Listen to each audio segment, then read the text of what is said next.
October 24th, 2013. This is the Hermetic Hour, and I am your host, Pope Runyon. And tonight we present another of our ongoing lecture series on the paths of the Kabbalistic Tree of Life. And this time we deal with the devil and the tarot trump and other relevant symbolic aspects of the path that leads from Hod, the mercurial sphere of the intellect, up to Tippereth, the solar sphere of mystical transformation and beauty. Now, once again, our primary texts for reference will be Gareth Knight's Practical Guide to Kabbalistic Symbolism and Israel Regardie's Garden of Pomegranates. That's the first edition. So if you want a journey from the laboratory to the temple and meet the devil on the way, tune in and travel with us from darkness to light. Now, this is a very, very interesting and a challenging path.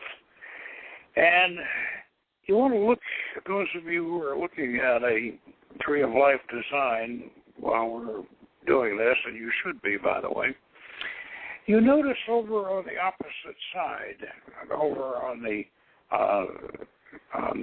Pillar of Mercy, the same path leading from Netzach, the sphere of nature, up to Tippereth on this angle, is attributed to the tarot card Death.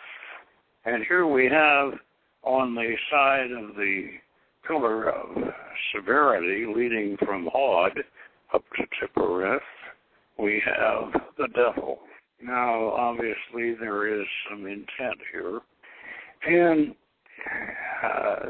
the concept that unifies the death and the devil as far as their positions on the Tree of Life is concerned is the concept of the veil of the sanctuary. Now, as you're looking at your design of the Tree of Life there, we have three curtains or veils on the tree. The first one runs right through the bottom of Yesod, separating sphere of Malkuth, physical sphere, from what we refer to as the astral plane, or the Zera dimension in Kabbalistic terminology, but we usually use the astral plane as a description of the Zera dimension. Now this curtain or veil runs right across the bottom of Yesod, because Yesod, the sphere of the moon, right in the center, on the middle pillar, is the first of the spheres above Malkuth, and it's where the astral plane begins. Now, that's the first veil. But then, above that, and on either side, we have the spheres of Hod, the mercurial sphere, sphere of the intellect, the sphere of science and rational thoughts, and the sphere of the plottings and the plannings and of the human race. And then over on the other side, on the Pillar of Mercy, we have Netzach, which is the sphere of nature and the sphere of natural harmony and fertility and the cycles of nature and the philosophy of nature. So this is two balancing spheres here. We might refer to Hod almost as the sphere of the conscious, and then perhaps Netzach is the sphere of the unconscious. That's an oversimplification, but it gives you an idea of what the differences here are. And now above these two spheres, Hod and Netzach, is another veil. And this is called the veil of the sanctuary. And this goes right on across below Tippereth. Now, Tippereth is right in the center of the tree, and it's usually in the minutum mundum, which is the combination color scale that we use. It's usually shown as gold or yellow color, and Hod is orange, and Nessoc's green. Now, the reason why we have this veil of the sanctuary running right below Tippereth, over Hod and over Nessoc, right, is because Tippereth is the sphere of the sun, is the sphere of transformation. This is really a point of, well, you might say, lesser enlightenment. This is the beginning. Tippereth is the beginning of enlightenment. It's the sphere of sacrifice. It's the sphere of transformation. It's the sphere, if you were Christian, you would place Jesus in Tippereth. If you were if you're using the Canaanite pantheon like we do, you place Baal, who is the Green Man, and you place Mot, his brother, who is the Grim Reaper. You place both of them in Tippereth. Tippereth is all of the various mythological versions of the dying and reborn God. Now, Osiris ought to go there, actually, if you're using the Egyptian pantheon, but the Golden Dawn had some different symbolism that they used, and so we won't try to dispute that.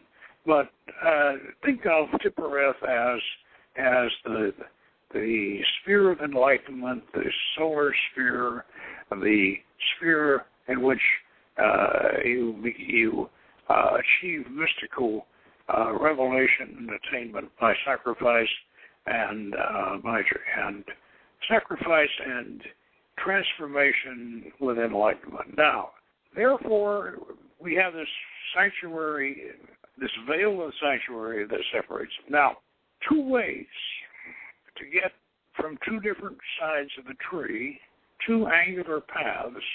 Over here on from Hod, where we're going to explore tonight, we have the 26th path, and that is attributed to the letter Ayin, which is in Phoenician, by the way. The letter Ayin is a circle, and this is even more apropos because Ayin means the eye. And then over on the other side, we have the Nun. We have Nun, and this is attributed to the death card. And as I'm sure most of you know, the death card in the tarot doesn't really signify death as such, physical death. It does signify transformation and transition. And in case you're wondering what the death card really is, well, I don't need to tell you that right now, but it's not the death card. Over there on the path from Nessoc to Tippereth is the death card does not really mean death in the way in a physical death.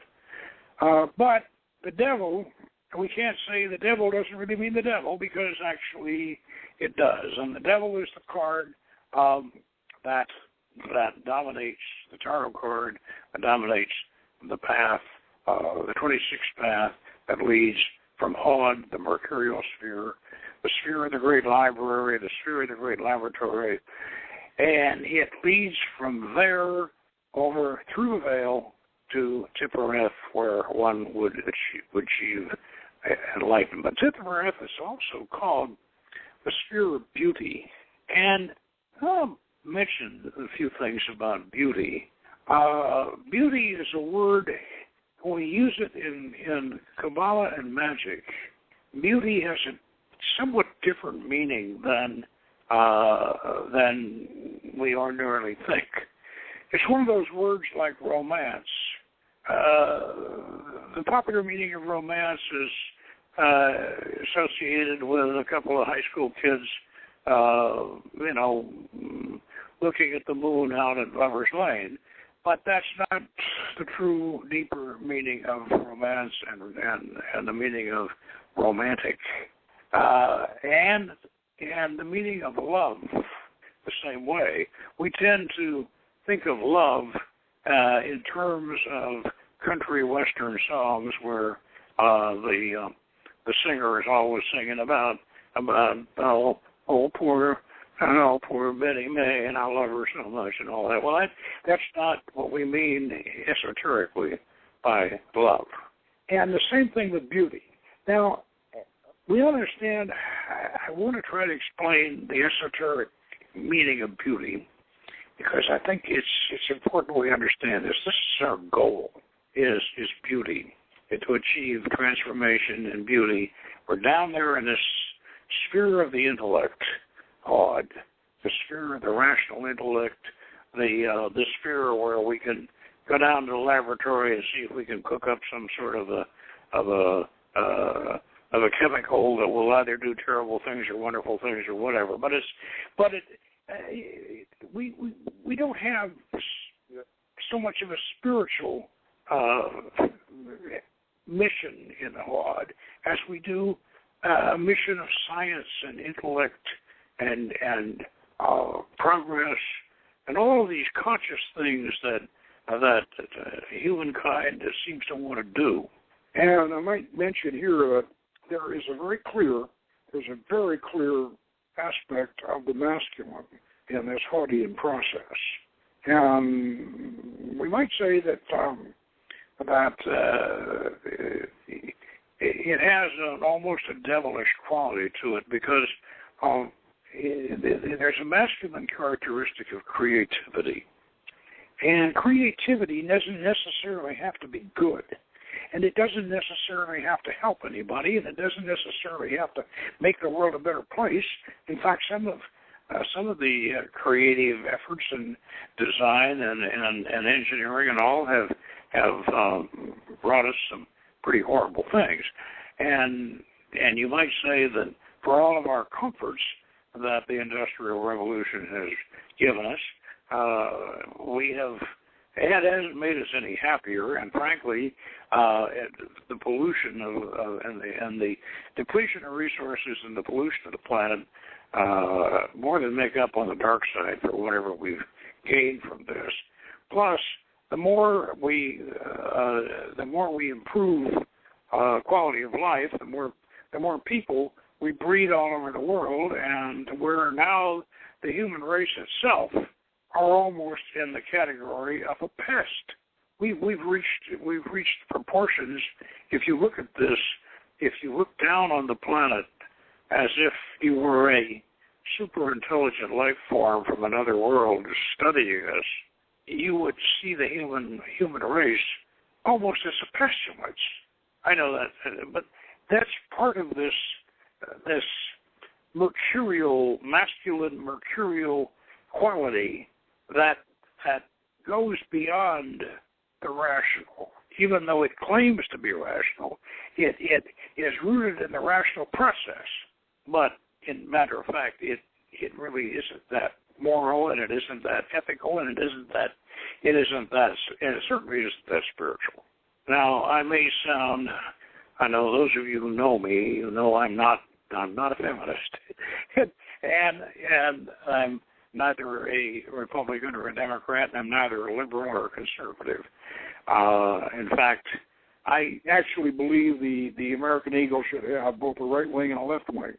That way it can fly in the direction it needs to go, whereas if it just had a left wing or it just had a right wing, it would fly in circles and get nowhere.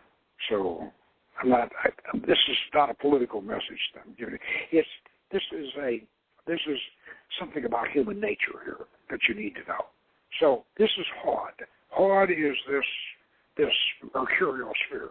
And it's interesting that the planet Mercury, the planet Mercury is a pretty good planetary analogy for this because Mercury is hotter than blazes and it doesn't rotate. So one side of Mercury is freezing cold, the other side of Mercury is blazing hot, and maybe there is a little twilight zone in the middle, only a few miles wide, that if you can't breathe on Mercury anyway, but that might be tolerable if you could stand it, and that's it.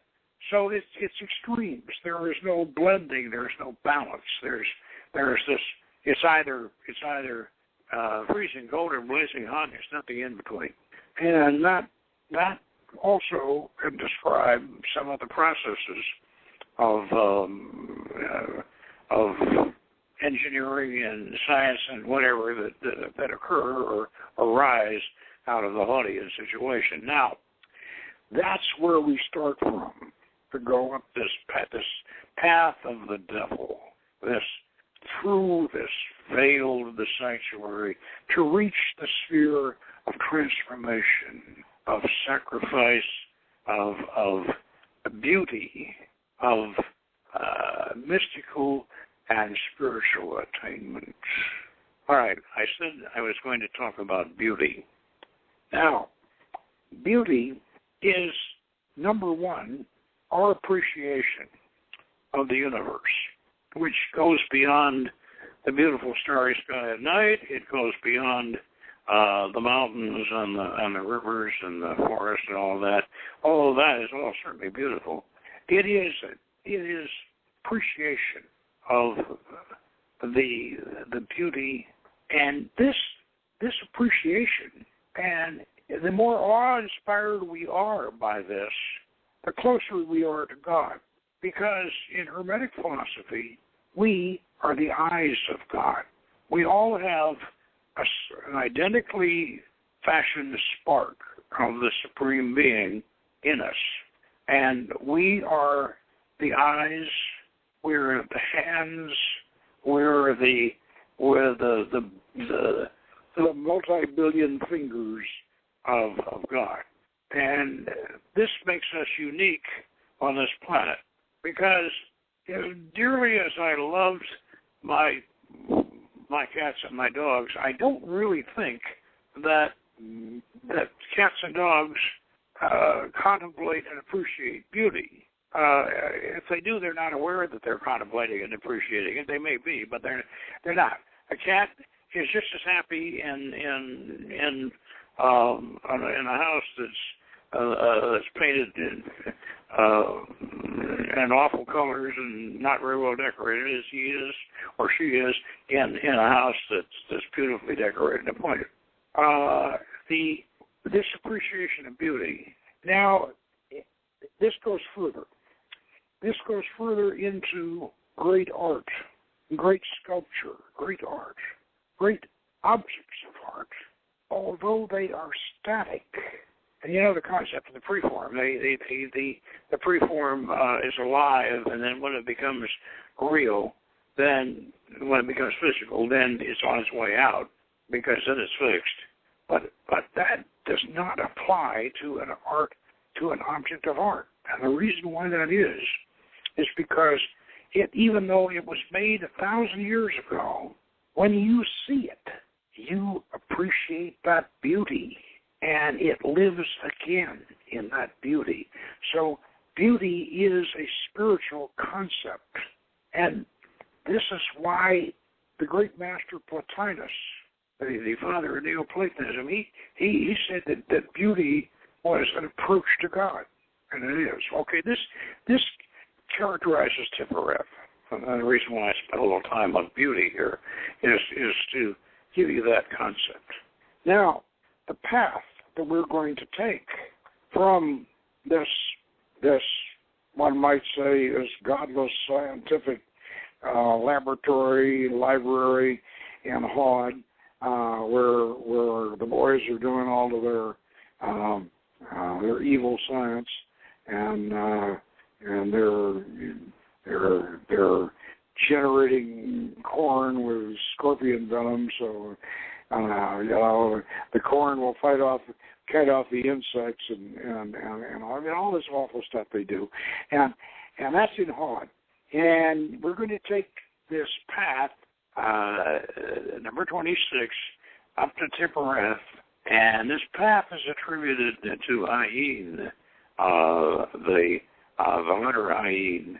And what I'm going to do here is I'm going to read you regarding section on this from the Garden of Pomegranates, which is rather short, But we'll just read this so you get all the symbolism that regarding indicates. And he says, Ayin, pronounced Ayin with a slight nasal twang, which means the eye, referring to the eye of Shiva, said to be atrophied into the pineal gland.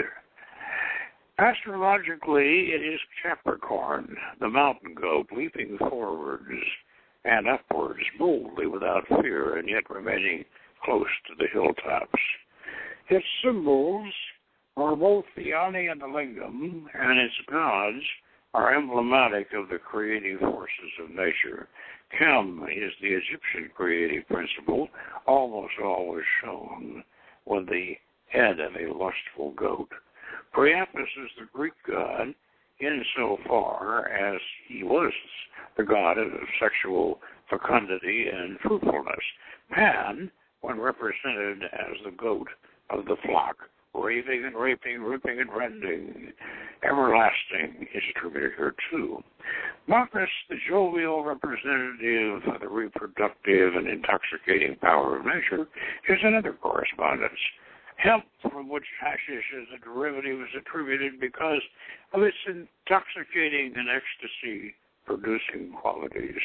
Ayin represents the spiritual creative force of the Godhead, which, should it become openly manifest in a man, makes him Egyptian, in other words, the all. This path is symbolic of the man God, eager and exalted, consciously aware of his true will, and ready to set out on his long and wearisome journey of redeeming the world. The tarot card is 15, the devil, showing a winged, god-headed satyr with a pentagram on his brow, pointing upwards with his right hand, his left hand clutching a flaming firebrand pointing downwards. To his throne are chained a nude male and female figure, both having the horns of a goat. The jewel appropriate to the 26th path is the black diamond, the animals, the goat, and the ass.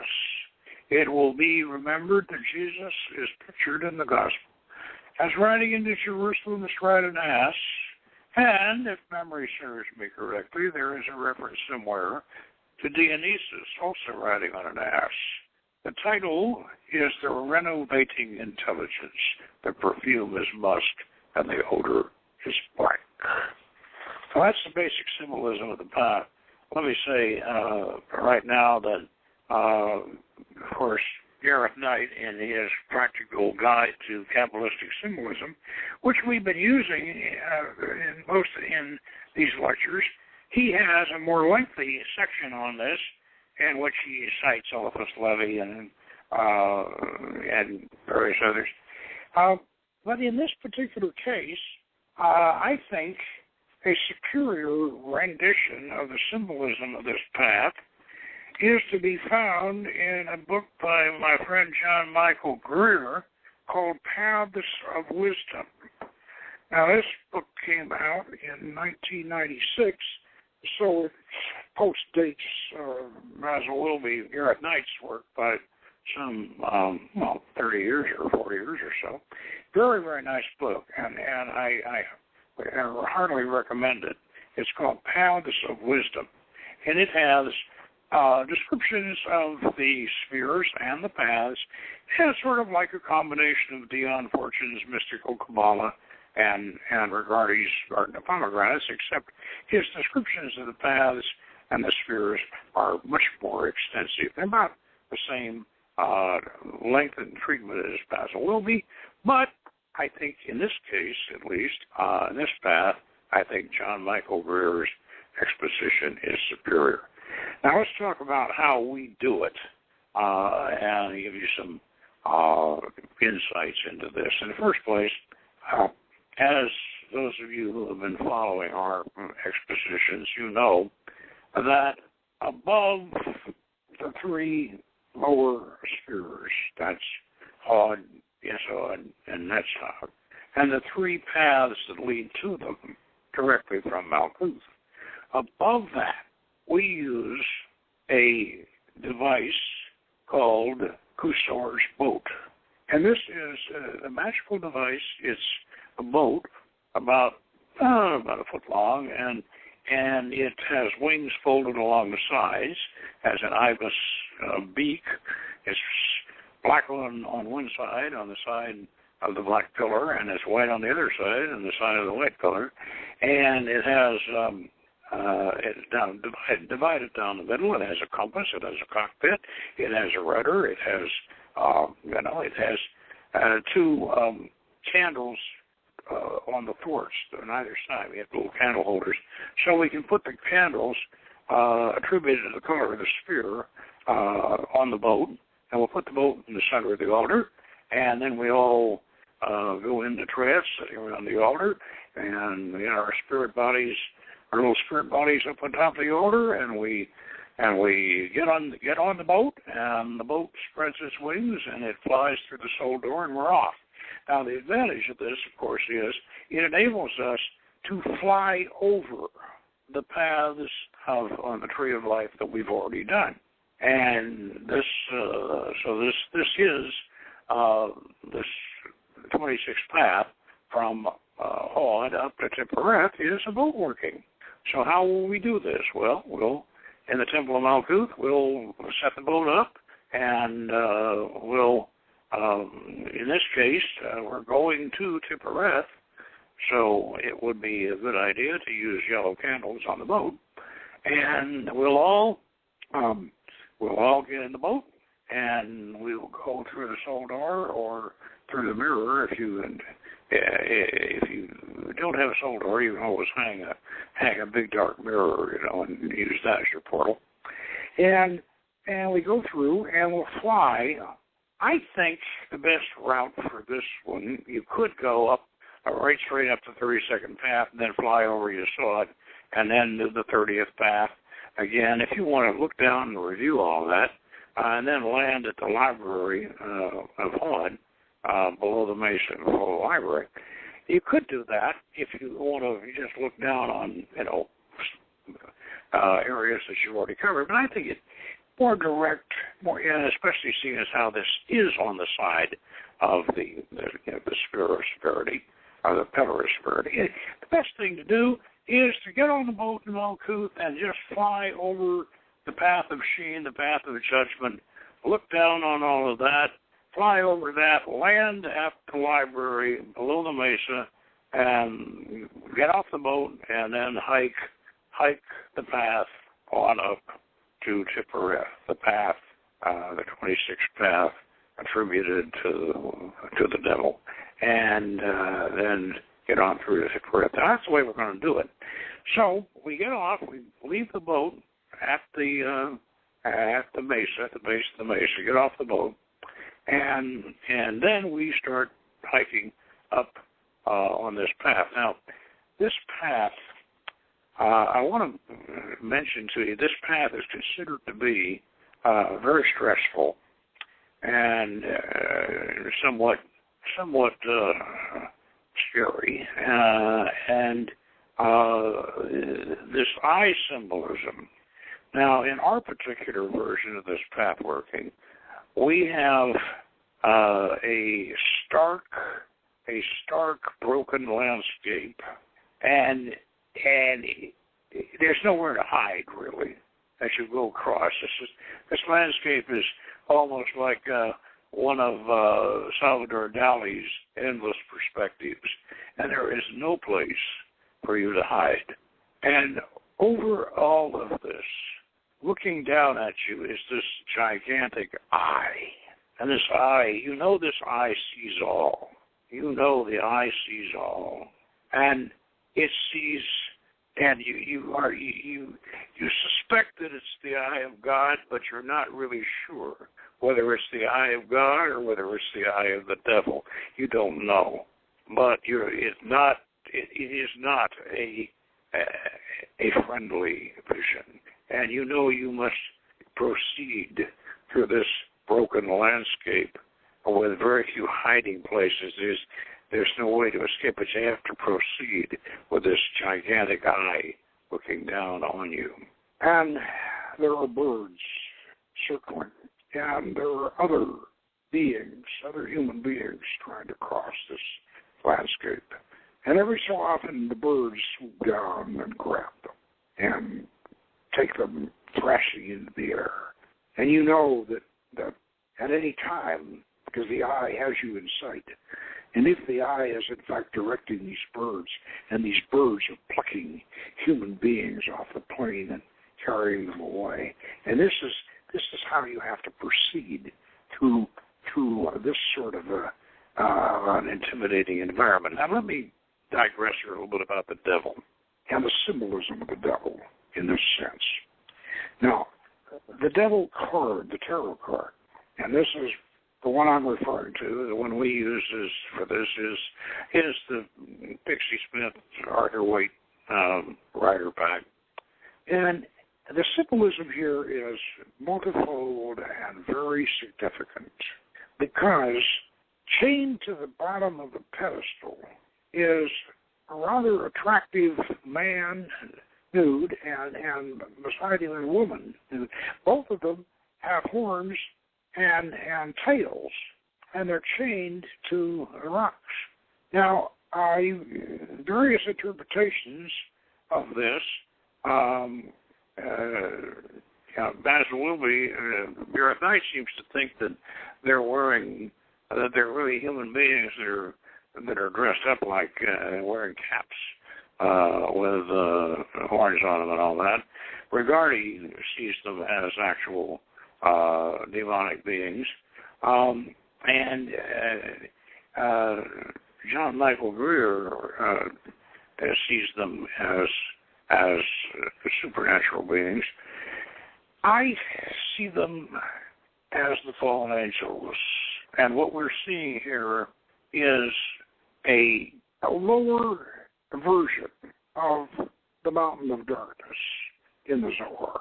Now, what they did in the Zohar, which, as you may know, was written down in the Middle Ages in 1200, in the 12th century, 1360, something like that.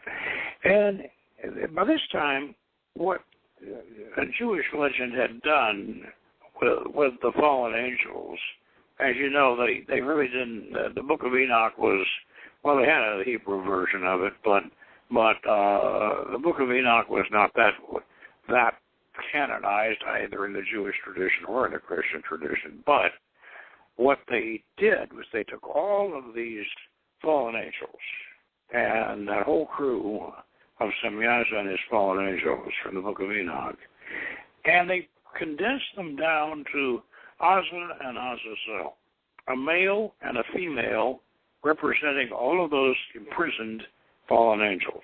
And they chained them in the mountain of darkness.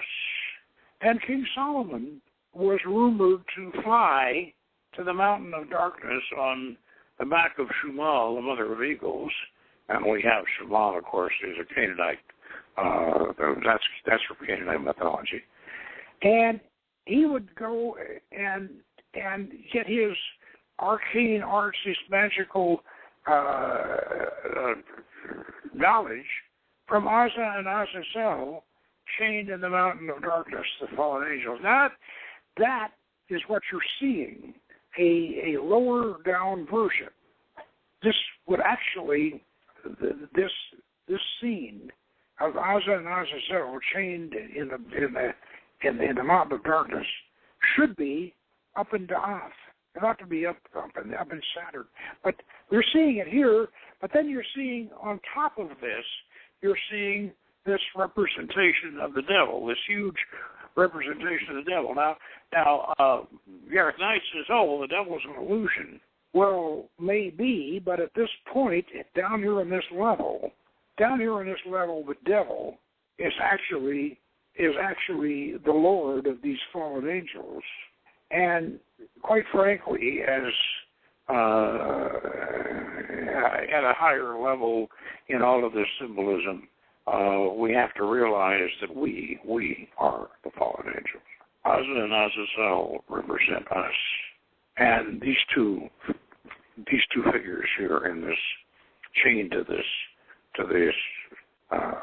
pedestal here under the devil, this big devil that rules them.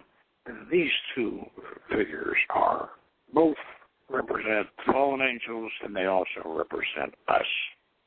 Now that should give you an idea of what the symbolism of the path is, because here we are. The fallen angels, by the way, they fell. The reason why the fallen angels fell is that they wanted to enjoy the physical.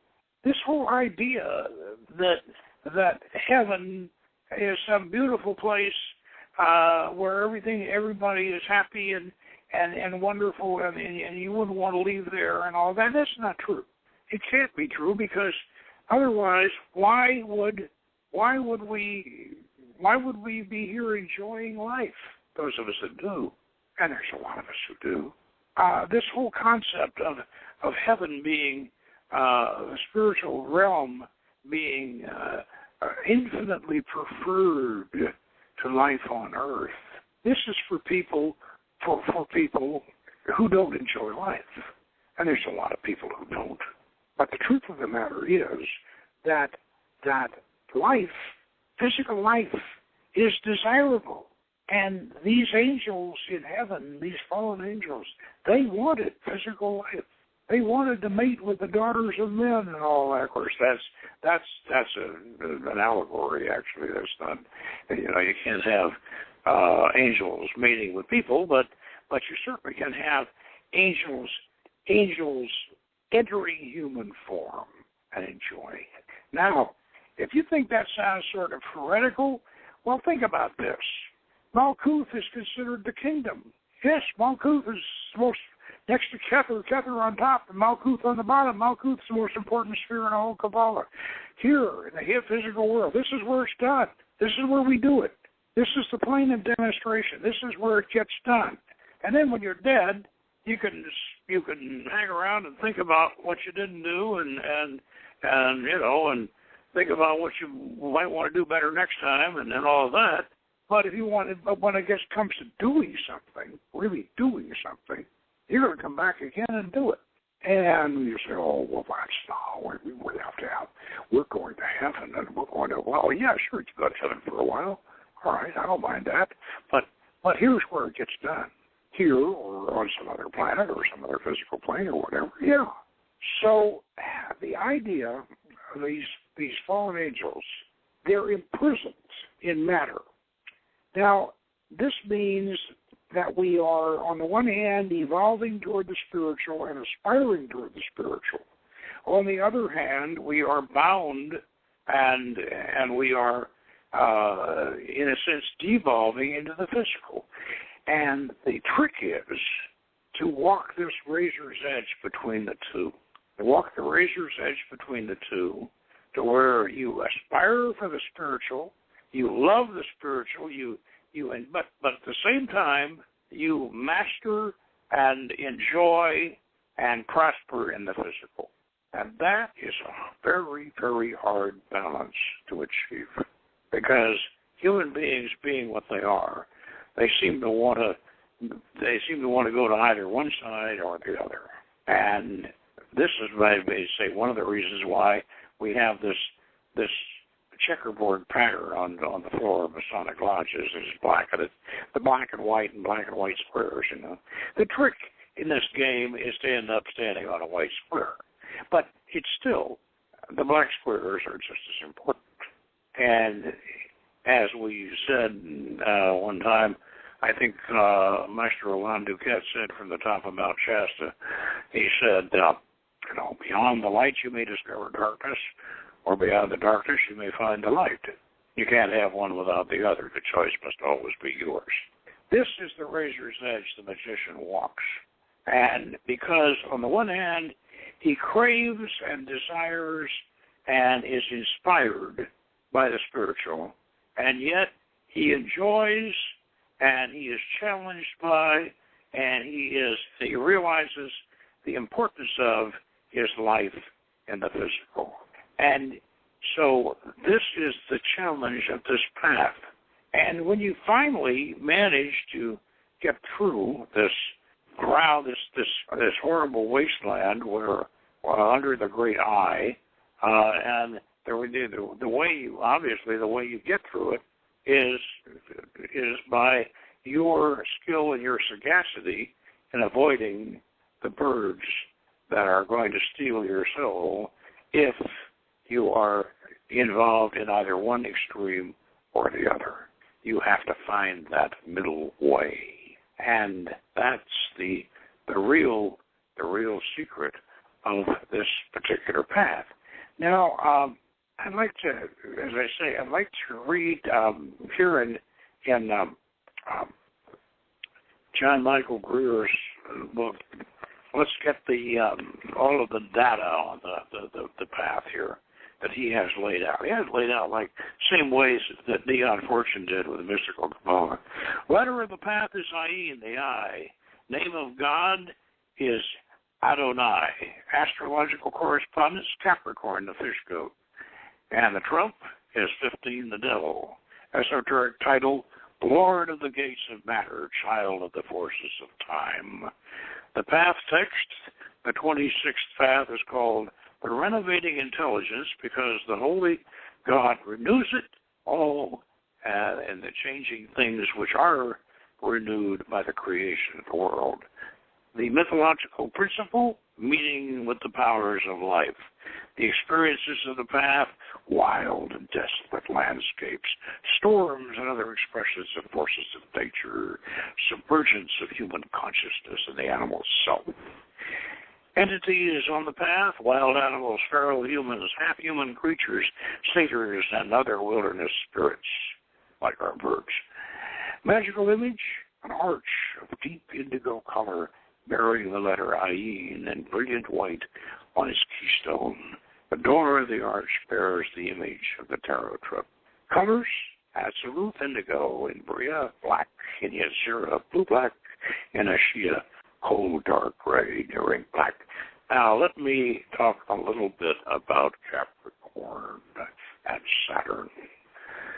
Okay, now this is also very much part of this path, although it is a presage of something a great deal higher. Capricorn, the fish goat, was referred to in the initiatic code as the gate of the gods. Now, in the ancient initiatic code, souls came down the Milky Way through Cancer, and then when they died, the souls went back up through Capricorn, the gate of the gods. And the gate of the gods is of course, Capricorn is attributed to Saturn, and here again, Saturn is, at least the way we have conceived it, he is the furthest planet out. Well, that's where you're Kabbalah. The furthest planet out that the Kabbalists were aware of. It therefore became the center point of the cube of space and the beginning of the physical universe. Now, if you're attributing Capricorn to Saturn, it means the gate of the gods should be also related to the sphere of Da'ath, if Saturn is in fact the sphere of Da'ath, which we say it is. And therefore, Capricorn and Saturn represent this transition into the higher realms. That, of course, is replicated in the idea of death, which is the other path, of course, on the other side. But still, it's here again attributed, in a sense, to the devil, and another one of these transitions, one of these very, very ancient and advanced transitional images. Now we make it finally to Tippereth. We finally get to Tippereth. And Tippereth, as we said, was the sphere of the solar sphere, the sphere of beauty, the sphere of transformation, the sphere of enlightenment. And in our particular system, we equate Tippereth with a huge pyramid. And we have this huge pyramid, and on top of the pyramid is a great crystal. And inside the pyramid, in a great chamber inside the pyramid, we have the god Baal on his throne, and then we have beside him we have his brother Mot, the god of the Grim Reaper, god of death. And down from the crystal shines the solar ray and fills Baal's rail cup with all the colors of the rainbow. And you can dance around Baal and share his cup, and fills you with life until you're finally exhausted. And then Mot conducts you out. And you climb the tower, you climb the pyramid. And when you get to the top of the pyramid, we have a sacrifice experience and a transitional experience. I'm not going to go into that because that's really for another time. But this imagery of Tiphereth is this transformation and this sacrifice and the advancement of the soul into the next stage. But in order to get to that Tiphereth sphere, you have three paths. You can go right straight up the middle. That's the path of temperance, and that's a dark night of the soul through storms or whatever. You can take the path of death over from Netzach, or you can take the path of the devil from Hod, which we have described this evening. Now, next week, we're going to do our show on Friday because Thursday night is Halloween, and we are going to go to a certain nightclub in Orange County and listen to Maestro Lon Duquette play his latest folk songs, and we're going to bring along enough to buy some of his new albums, and that's how we're going to spend Halloween night. But then Friday night, of course, we'll have, this weekend we'll have our Halloween party. And we're going to have our Halloween party. The dark mother of all Halloween parties will be on the 26th. And one of the high points of the party will be the recording of a radio play that we have extrapolated from the Seventh Ray's Sherlock Holmes and the Secret of the Necronomicon, which the Curse of the Necronomicon, which we've shortened into Sherlock Holmes and the Necronomicon. It's about a 10-minute radio play, which we're going to have our various members do, impromptu. We'll give them the script, and we will record that at the Halloween party, and hopefully, if we're successful, we'll have this little radio drama, which we can play for you on next Friday night. That will be coming up, and ought to be a lot of fun. So, until next Friday night, this is your host of the Hermetic Hour, Poke Runyon, Frater Thavion, signing off, and good magic.